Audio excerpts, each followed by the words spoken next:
En direct avec nous depuis Londres, nous retrouvons notre correspondant sur place, Étienne Duval. Alors Étienne, est-ce que David Cameron a convaincu ce matin ?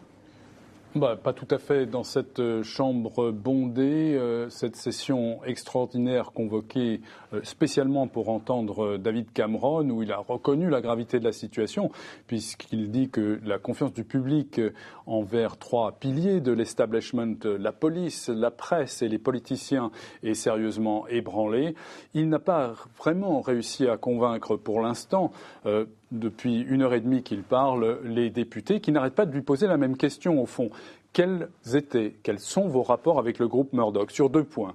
Le premier point, le rachat de la chaîne BSkyB. On sait que Rupert Murdoch tenait beaucoup à racheter la totalité des parts du diffuseur. Cette opération est bloquée actuellement, mais est-ce que David Cameron est intervenu ou non dans ce processus ? Il dit que non. Deuxième question, on l'a entendu.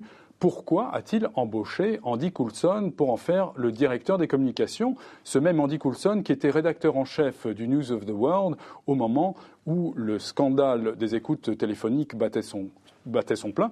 Il a eu un peu la défense de Rupert Murdoch hier en disant « si je l'avais su, je ne l'aurais pas fait, mais je ne le savais pas ». Et pourtant, dit Ed Miliband, on vous l'a dit par 3 fois en 2010. On vous a alerté sur le passé d'Andy Coulson. C'est sur ce point qu'il n'a pas réussi à convaincre les députés. C'est une question qu'on continue à lui poser et qu'on continuera certainement à lui poser dans les semaines et dans les mois qui viennent. Justement, Étienne Duval, ça veut dire que cette affaire est loin d'être finie. Tout à fait. L'enquête qu'il a annoncée tout à l'heure rendra ses conclusions dans 12 mois. On parle d'une enquête policière qui pourrait continuer pendant 2 ans. C'est une affaire aux rebondissements multiples qui touche toutes les parties de la société, on l'a vu, et en plus qui démontre les liens qui existent entre la police, les politiciens et la presse, le rapport trop proche entre ces différents éléments de l'establishment, si vous voulez, et qui a donc toutes les chances de continuer à rebondir et de se prolonger dans les semaines, les mois, voire les années à venir. Merci.